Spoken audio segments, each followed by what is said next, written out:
Welcome to our safety vault tutorial video. The safety vault provides a safe and effective way to get down or over obstacles, and as such, beginners should consider learning the safety vault early in their parkour journey. It's also much easier to learn than other vaults, so it'll get your foot in the door if some of the more advanced skills seem a little bit out of reach. Safety is the most important factor you need to keep in mind while practicing parkour. Injuries will slow your progress and can oftentimes have long-term consequences, so staying safe is a huge priority. In addition to being a versatile but simple vault, the safety vault can also be used as a progression towards learning the speed vault, which we'll cover in another video. The only prerequisite that you need to perform a safety vault is being able to support yourself on one hand and one foot. After a proper warm-up and a light stretch, the first thing you'll want to do is find any sort of line on the floor. Anything from lines on a football field to a crack on the sidewalk will work.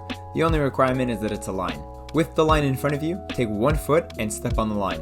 Next, take the hand on the opposite side of your body and place it on the line as well. Just make sure you're putting your foot down first. We'll talk about this more in a little bit. So if you put your left foot on the line, you want to put your right hand on the line and vice versa.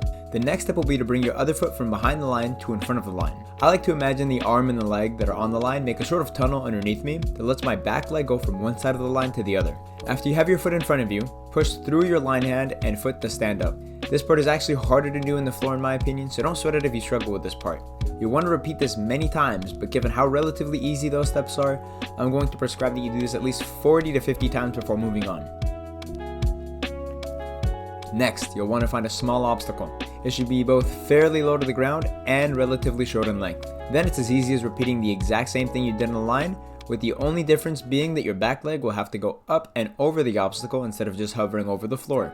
As you feel more and more comfortable, find obstacles that are taller and taller until you can do them comfortably on obstacles at or just barely above waist height. Make sure you get plenty of repetitions then, as they are the fundamental component of skill learning. Once you can do safety vaults from a standing position comfortably, practice repeating the same steps but while walking towards the obstacle. Make sure you're still putting your foot on the obstacle before your hand, as it's generally safer to go feet first. The thought process is that if you go feet first and something goes wrong, such as a slip or having too much momentum, it'll be easier to bail and the consequences will be less severe than if you had gone hands first. As you get more and more comfortable, you can start increasing the speed.